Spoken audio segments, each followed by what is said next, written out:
The man who knew tomorrow. No one knew who he was. He came into town on a Tuesday morning, wearing a long black coat, a tattered fedora pulled low over his eyes, and boots covered in dried mud that cracked with every step. He walked into McCaffrey's diner at 3 a.m., sat at the far corner booth, and ordered black coffee, no cream, no sugar. He never touched the coffee. Instead, he stared at the door, unblinking, as if he was waiting for something or someone. His name? He never gave one. But by the end of the week, everyone would call him the man who knew tomorrow. At first, people thought he was just another drifter passing through. Towns like Garrison Hollow saw their fair share. But what made him different wasn't what he did. It was what he knew. On his second day, he told Sheriff Camden not to bother with the highway patrol call. The truck's already flipped by mile marker 22. Driver's alive. Broken leg. He'll crawl out in 6 minutes. Camden laughed. Then, 6 minutes later, the phone rang. The man sipped his coffee for the first time. Cold. News spread like wildfire. By Thursday, the man had predicted 8 more events. Not just vague one-sex act details. Mrs. Hayworth's cat would be found under the bakery's old shed. Father Brigham's church bell would snap from its chain and fall at 12. 1, narrowly missing the altar boy.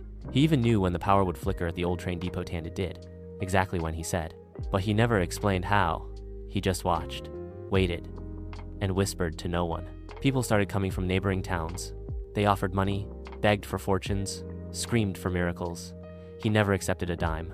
Only once did he speak voluntarily. A teenage girl approached him, tears in her eyes.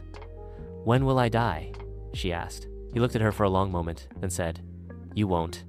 She gasped, laughed, cried. That night, she disappeared. Her bedroom window left open. The only clue was a small paper note on her pillow. "You shouldn't have asked." By Friday, panic spread. Was he causing these events, or simply observing them? Rumors swirled. Some claimed he was an angel. Others swore he was the devil himself. Pastor Hughes called an emergency sermon, declaring the man an omen of the end times. To know the future, he said, is to break God's design. That night, the church caught fire. No one was hurt, but the words "I warned you" were burned into the altar. Sheriff Camden had enough.